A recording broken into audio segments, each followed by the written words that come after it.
오늘의 성경 말씀은 요한복음서 4장 23절 24절 말씀입니다. 참되게 예배를 드리는 사람들이 영과 진리로 아버지께 예배를 드릴 때가 온다. 지금이 바로 그때이다. 아버지께서는 이렇게 예배를 드리는 사람들을 찾으신다.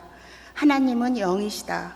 그러므로 하나님께 예배를 드리는 사람은 영과 진리로 예배를 드려야 한다. 오직 주님만을 찬양합니다.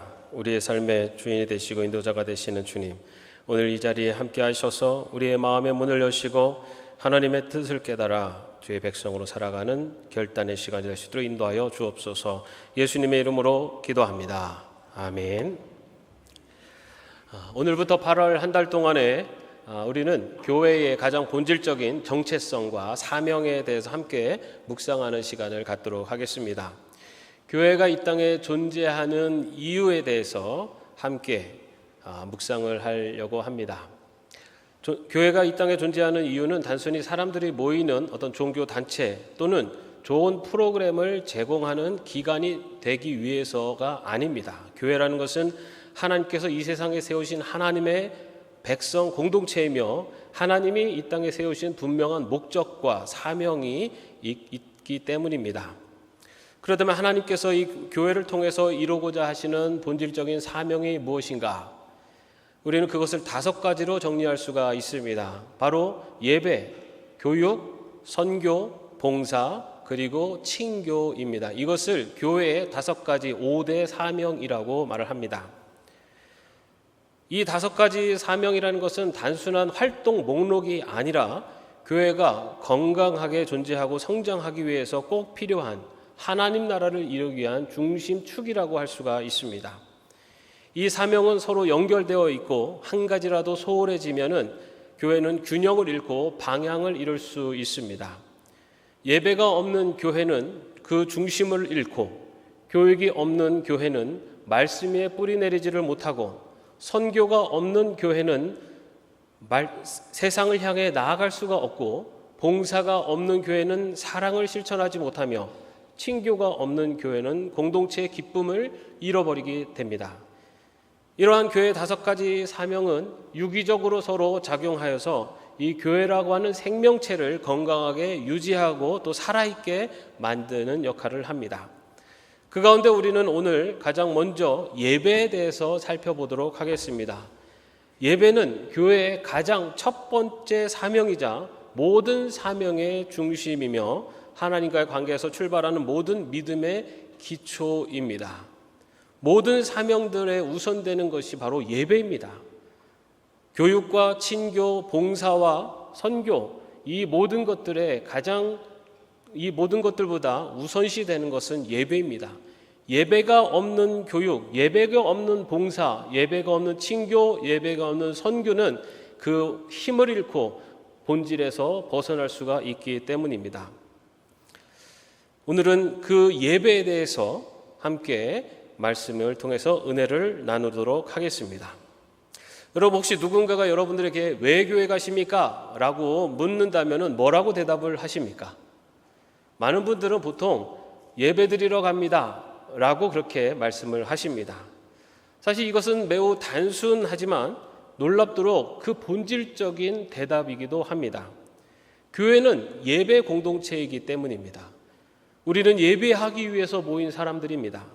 예배는 선택이 아니라 예배는 교회의 존재 이유이고 성도에게 있어서는 생명선과 같습니다. 예배 없는 교회라는 것은 존재할 수가 없습니다.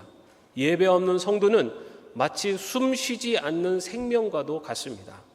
우리가 매주 모여드리는 예배는 단순히 일주일에 한 번 하는 종교 행사가 아닙니다. 예배라는 것은 하나님과의 인격적인 만남, 그리고 우리 존재의 목적에 대한 고백, 그리고 하나님의 은혜에 대한 감사의 응답이 바로 예배입니다.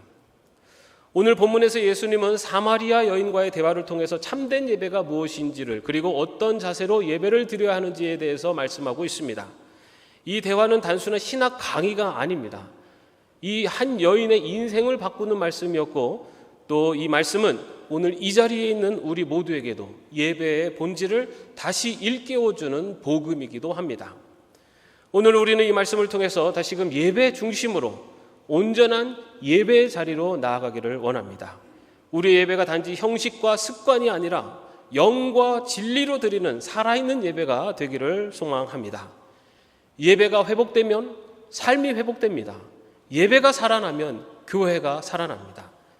이제 함께 말씀 속으로 들어가서 우리가 왜 예배해야 하는지, 그리고 어떻게 예배해야 하는지를 살펴보겠습니다. 먼저 가장 근원적인 질문을 하겠습니다. 여러분, 우리가 왜 예배를 드립니까? 우리가 예배를 드리는 이유가 무엇입니까? 이 질문은 매우 단순해 보이지만 사실 우리 믿음의 중심을 점검하게 하는 아주 중요한 질문입니다. 왜 우리는 예배를 드려야 할까? 그 첫 번째 이유는 하나님께서 우리를 예배자로 부르셨기 때문입니다. 여러분, 출애굽기에 보면 하나님께서 이스라엘 백성들을 애굽에서 구원해 내십니다. 하나님께서 이스라엘 백성을 애굽에서 구원해 내실 때 그때 그 이유에 대해서 출애굽기 3장 18절에서 이렇게 이야기하라고 모세에게 알려주십니다. 히브리 사람의 주 하나님이 우리에게 나타나셨으니 이제 우리가 광야로 사흘 길을 걸어가서 주 우리 하나님께 제사를 드려야 하니 허락하여 주십시오 하고 요구하여라. 하나님께서 이스라엘 백성들을 구원하신 그 가장 첫 번째 이유가 바로 제사를 드리게 하기 위해서, 다시 말해서 예배를 드리게 하기 위해서라고 분명하게 말씀하고 있습니다.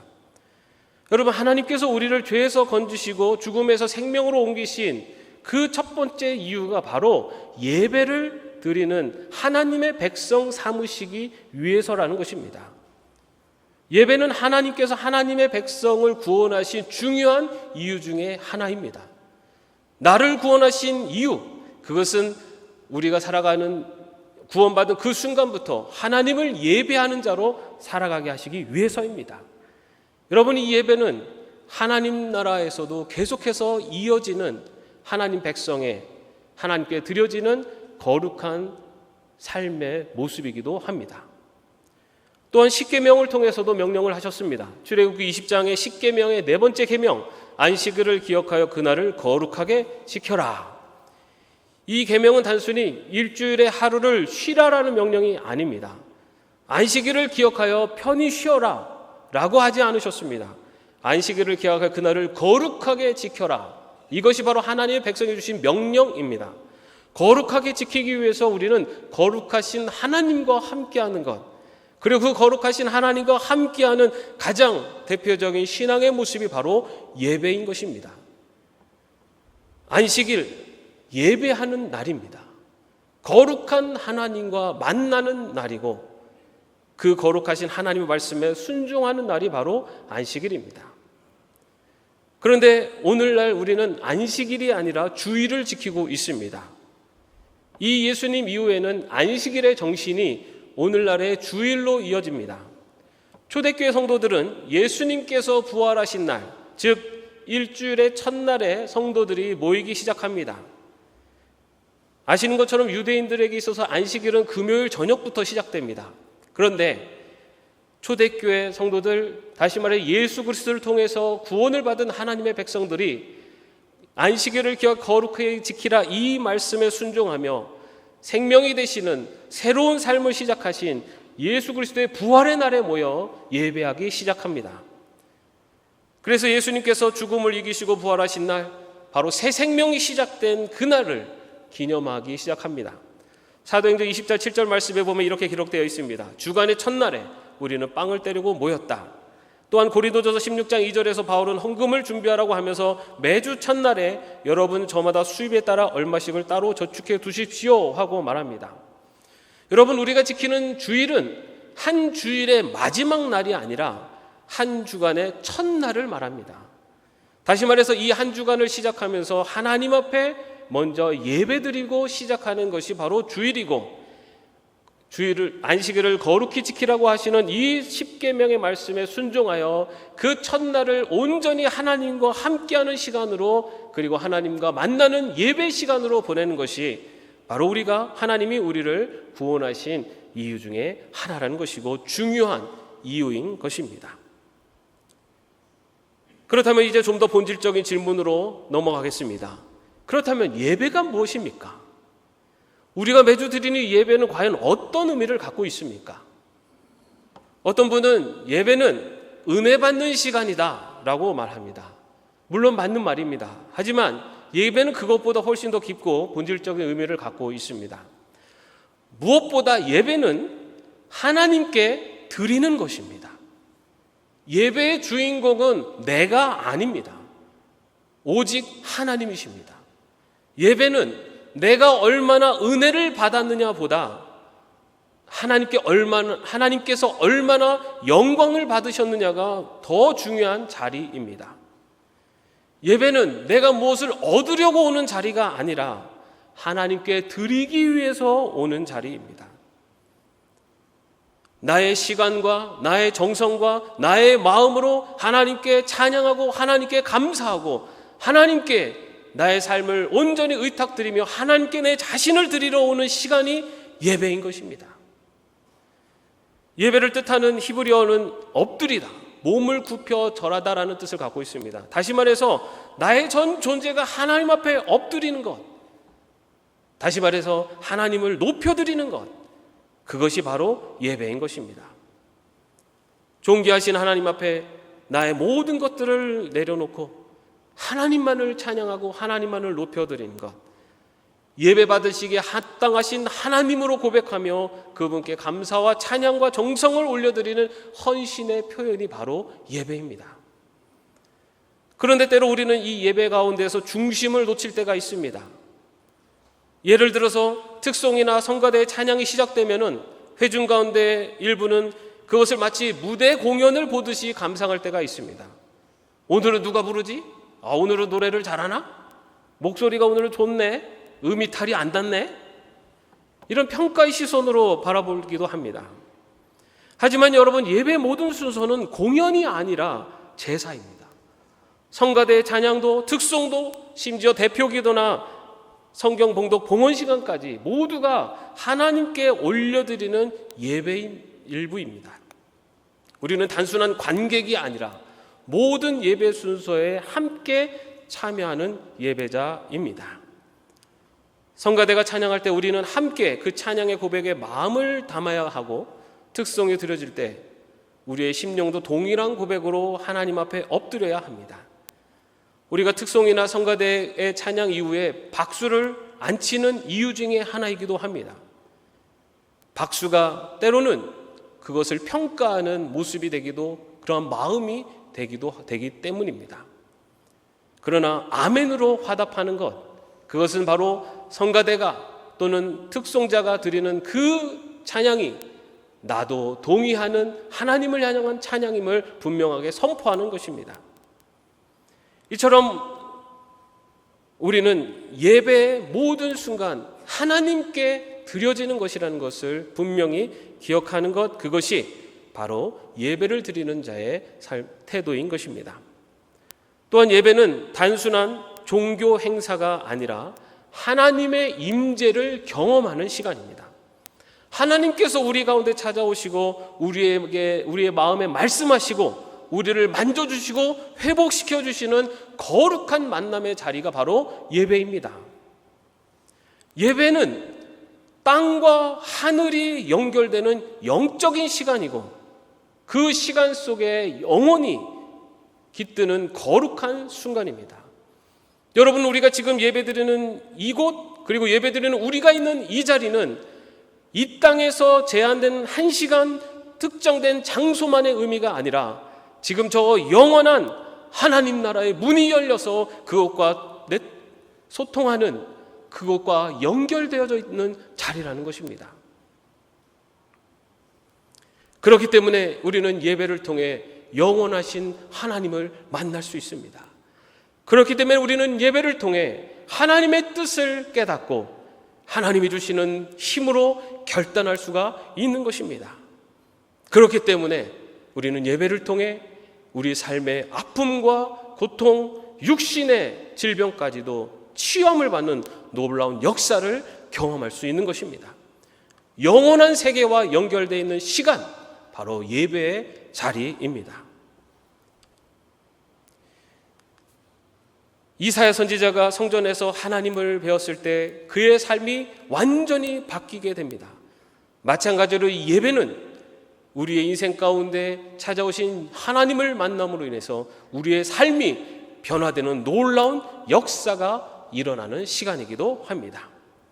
이런 예배를 통해 우리의 영혼이 회복됩니다. 내가 다시 하나님 앞에 서게 되고 내가 누구인지를 다시 한번 깨닫게 되고 하나님의 사랑을 우리의 마음속에 되새기며 그분의 품 안에서 다시 힘을 얻어 일어설 수 있는 시간이 바로 예배의 시간입니다.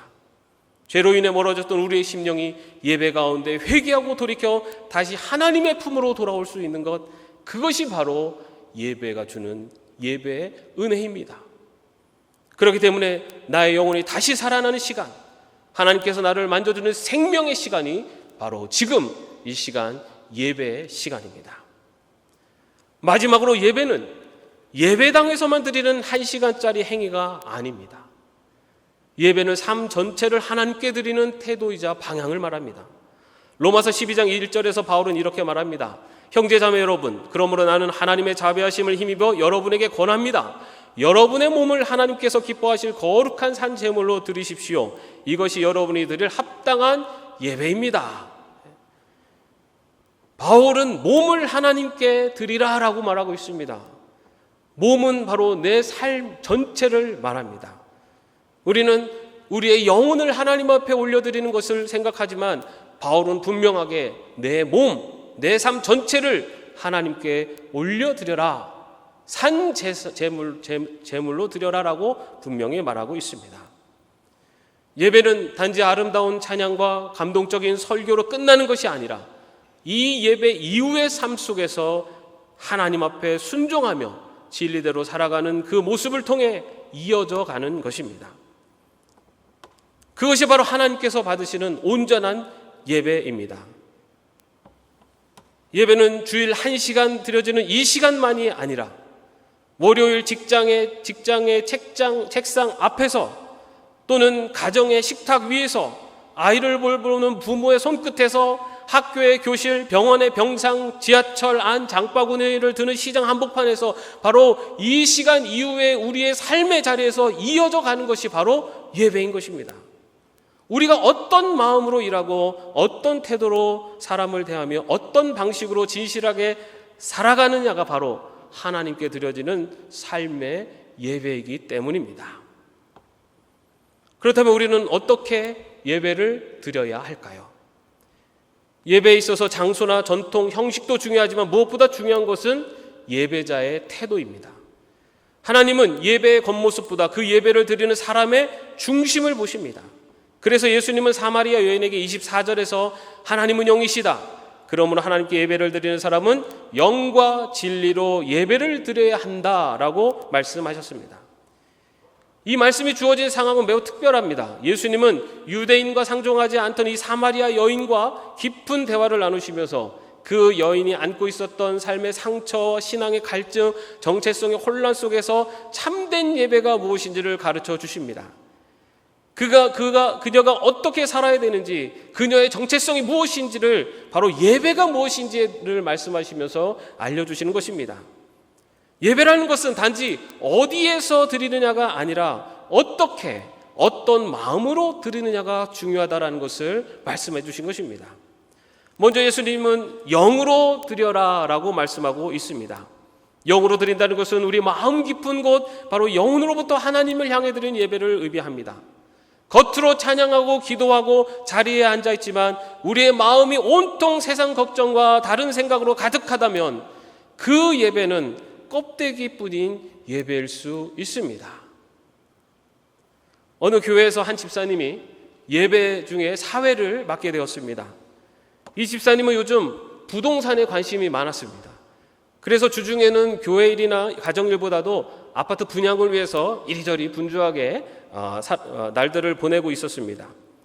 예배 드리는 날에도 아파트 모델하우스에 갔다가 예배 시간이 다 되어서야 겨우 맞춰서 교회에 도착을 했습니다. 이 집사님이 숨을 고르고 예배를 인도하기 위해서 강단에 올라갔습니다. 그리고 예배를 인도하기 위해서 찬송가를 폈습니다. 그리고 이렇게 말했습니다. 우리 다 같이 찬송가 백오동을 함께 부르겠습니다. 여러분, 마음이 온통 다른 것들로 채워져 있으면 온전한 예배를 드릴 수 없습니다. 지금 예배드리는 여러분의 마음에는, 여러분의 생각에는 무엇으로 채워져 있습니까? 하나님은 단지 우리의 입술의 소리가 아니라 마음의 소리, 정직한 마음의 중심을, 그리고 간절한 영혼을 받기를 원하십니다.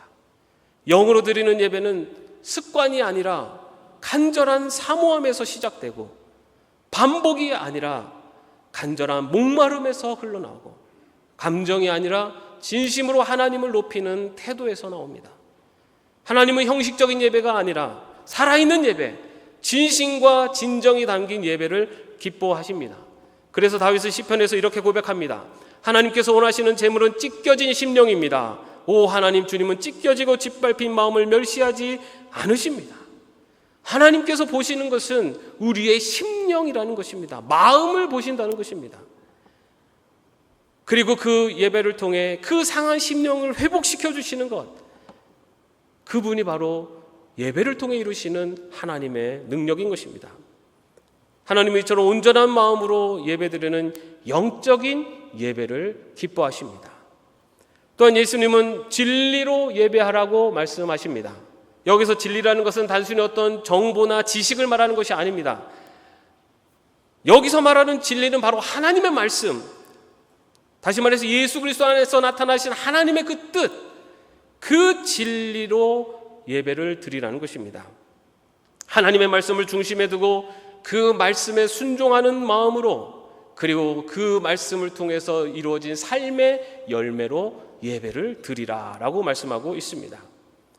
오늘날 많은 사람이 예배를 은혜를 받는 시간으로만 여깁니다. 물론 예배 속에는 하나님의 은혜가 있습니다. 그러나 그것은 결과이지 목적이 아닙니다. 예배는 하나님께 드리는 시간입니다. 그 드림의 중심에는 바로 말씀에 순종하는 열매가 있습니다. 우리가 아무리 감동적인 찬양을 부르고 눈물을 흘리며 기도해도 우리의 삶 속에서 하나님 앞에 진리의 열매를 맺지 못한다면 그 예배는 온전한 예배가 되지 못합니다. 주일에 예배를 드리고 돌아가는 차 안에서 배우자와 바로 말다툼을 한다면 반쪽짜리 예배를 드린 것입니다. 예배 시간에 눈물로 회개했지만 월요일 아침 직장에서는 정직한 길이 아니라 거짓된 길을 선택한다면 그 예배는 온전한 예배가 아닙니다.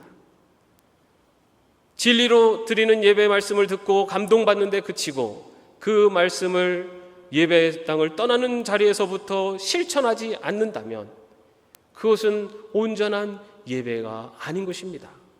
왜냐하면 주님은 영과 진리로 예배하라고 하셨기 때문입니다. 야고보서 1장 22절에 이렇게 말씀합니다. 말씀을 행하는 사람이 되십시오. 그저 듣기만 하여 자신을 속이는 사람이 되지 마십시오. 진리로 드리는 예배는 말씀을 듣고서 끝나는 것이 아니라 그 말씀으로 삶을 살아내는 데까지 나아가는 것이 바로 진리로 드리는 예배입니다. 그런데 어떤 분은 감정이 뜨거워지고 마음은 열려 있지만 그 말씀에는 무관심하고 감성 중심의 예배를 드리는 분도 있습니다. 또 어떤 분은 진리와 교류에는 철저하지만 마음의 감격이나 영혼의 울림은 사라진 채 건조한 예배를 드리는 분도 있습니다. 그런데 여러분, 분명히 하나님은 둘 다를 원하십니다. 영과 진리로, 마음의 전심과 말씀의 뿌리로, 뜨거움과 올바름으로, 감동과 순종이 함께 어우러질 때 바로 그 예배가 살아있는 예배가 되는 것입니다. 진리가 없는 영은 열광이 되고 영이 없는 진리는 형식이 됩니다.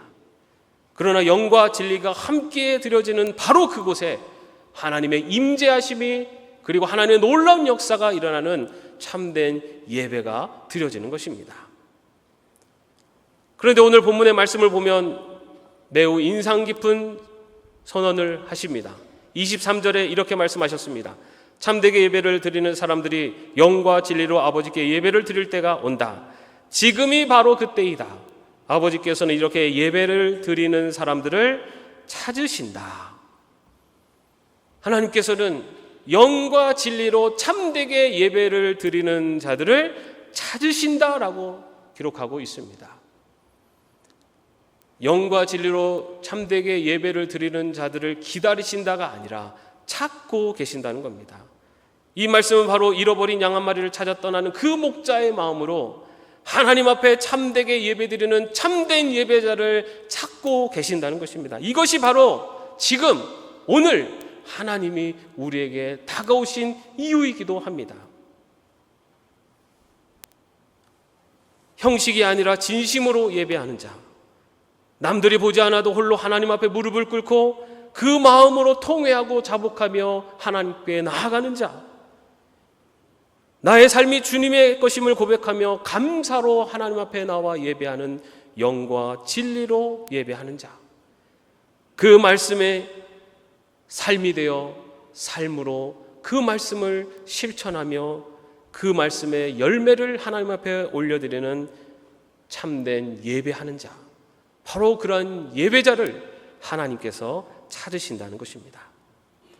우리는 때때로 예배를 교회에서의 1시간 정도로만 생각할 때가 있습니다. 하지만 하나님이 찾으시는 예배자는 그 1시간을 넘어서 하루의 모든 시간 또는 인생의 모든 순간 속에서 하나님을 예배하는 사람을 말합니다. 가정에서, 직장에서, 또한 병상에서, 또한 일상의 삶의 자리에서 하나님을 높이고 그 말씀 앞에 실천하고 순종하며 살아가는 자, 바로 그러한 참된 예배자를 찾으신다고 본문은 우리에게 분명하게 이야기하고 있습니다. 그 한 사람으로 말미암아 가정이 살아나고 그 공동체가 새로워지고 그 교회가 다시 타오르게 됩니다. 하나님은 큰 교회를, 화려한 장식을, 세련된 프로그램을 찾는다고 하지 않으십니다. 진실한 마음으로 예배드리는 예배자를 찾으신다고 말씀하고 있습니다. 오늘 우리가 그 한 사람이 된다면 하나님은 바로 우리를 통해서 우리의 가정을 회복시키시고 교회를 새롭게 하시며 이 시대 가운데 하나님의 뜻을 이루어 가실 줄 믿습니다. 사랑하는 성도 여러분, 이제 우리 각자가 하나님 앞에서 정직하게 대답해야 될 질문이 있습니다. 나는 지금 어떤 예배를 드리고 있습니까? 나의 중심이 하나님을 향하고 있습니까? 내가 드리는 예배는 습관입니까? 아니면 사모함입니까? 나는 말씀 앞에 서 있습니까? 내가 드린 예배가 예배 후에 내 삶으로 이어지고 있습니까? 하나님은 오늘도 참된 예배자를 찾으십니다. 완벽한 사람을 찾으시는 것이 아닙니다. 잘난 사람을 찾는 것도 아닙니다. 단지 진심으로 하나님을 사랑하고 그분 앞에 삶을 드리려고 하는 참된 예배자를 찾고 계십니다. 하나님께서 참된 예배자를 찾으실 때 저와 여러분의 이름이 불려지게 되기를 소망합니다. 내가 찾고 있는 바로 영과 진리로 예배하는 참된 예배자가 바로 너희다. 너희가 드리는 그 눈물의 예배, 그 조용한 헌신, 그 중심의 고백을 내가 들었다, 내가 받았다 라고 하는 그 음성을 들을 수 있는 하나님 앞에 영과 진리로 예배하는 참된 예배자로 살아갈 수 있는 저와 여러분이 되시기를 주님의 이름으로 축원합니다. 기도하겠습니다. 거룩하신 하나님, 우리를 예배자로 불러주시고 영과 진리로 드리는 예배를 통해 주님과 깊이 만날 수 있도록 인도하심에 감사드립니다. 주님, 우리는 때로 습관처럼 예배를 드리기도 하고 마음이 온전히 주님께 향하지 못했던 순간도 있었음을 고백합니다. 이제는 형식이 아니라 진심으로, 감정이 아니라 말씀에 굳건히 서는 예배자가 되기를 원합니다. 예배를 삶의 중심에 두고 주일의 예배가 일상의 삶으로 이어지는 진실한 예배자가 되게 하여 주옵소서. 하나님이 찾으시는 참된 예배자, 하나님이 기뻐하시는 참된 예배자가 이 자리에 있는 우리 모두가 될 수 있도록 인도하여 주옵소서. 예배를 통해 우리의 마음이 회복되고 가정과 교회가 살아나는 놀라운 은혜를 경험하는 참된 예배자로 살아가게 하여 주옵소서. 예수 그리스도의 이름으로 기도드립니다. 아멘.